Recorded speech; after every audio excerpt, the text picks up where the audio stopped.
Tengok bulan lain daripada bulan puasa. Kan dia buat payah. Kita panggil buat biu. Kita duduk dalam bilik kan, kita minum tokak Aldi, pasok bumi, kopi tuk guru. Yang air, lari lah. Lipat air apa ke buta. Lipat air. Payah nak boleh kemari. Betul tak? Basuh pinggang lah, apalah, kita jenera baru masuk. Oh. Tapi bulan puasa, tengok bulan puasa. Nah, iwak cabut kain pang kita. YouTube bilik air dah akan benda macam toyo. Kita pula dak nyahu di nguak ni 2 bulan turut-turut. Suami tersalah, terlanjur bersetubuh pada bulan Ramadan waktu siang, ganti 2 bulan turut-turut. Sebab suami 1 hari isteri. Jika puasa nak diganti lebih dari setahun tak sempat nak ganti, dalam tahun kedua itu baru mari insaf nak ganti, adakah jumlah puasa itu akan digandakan jadi 4 bulan berturut-turut? Allahu Rabbi.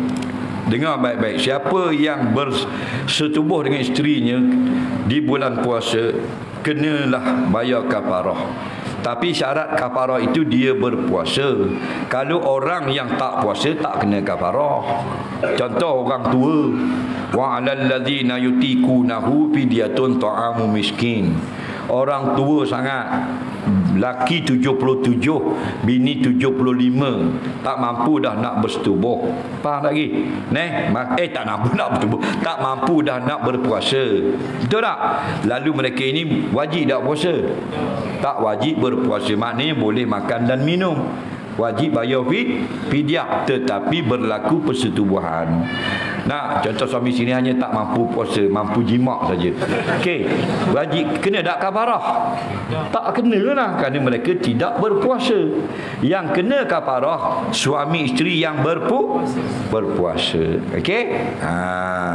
Dan dirasakkan puasa itu dengan jimak. Faham lagi? Siapa kena kafarah? Suami saja.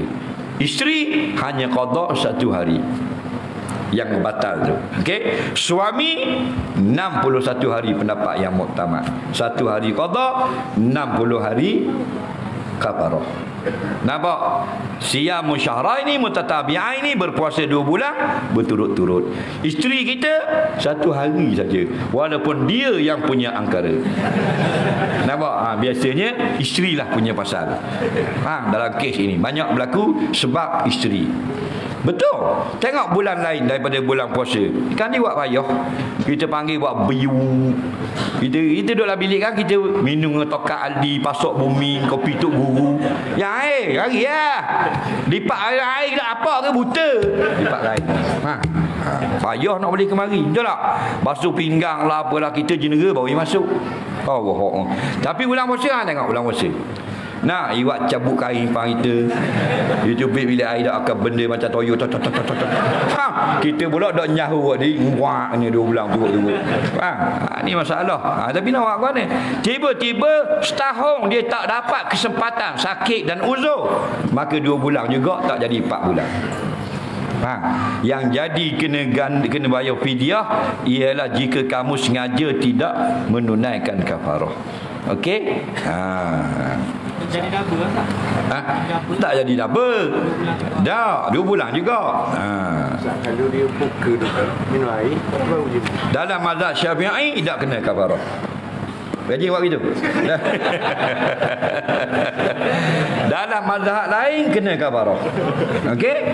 Situ lain mazhab Syafi'i. Dah.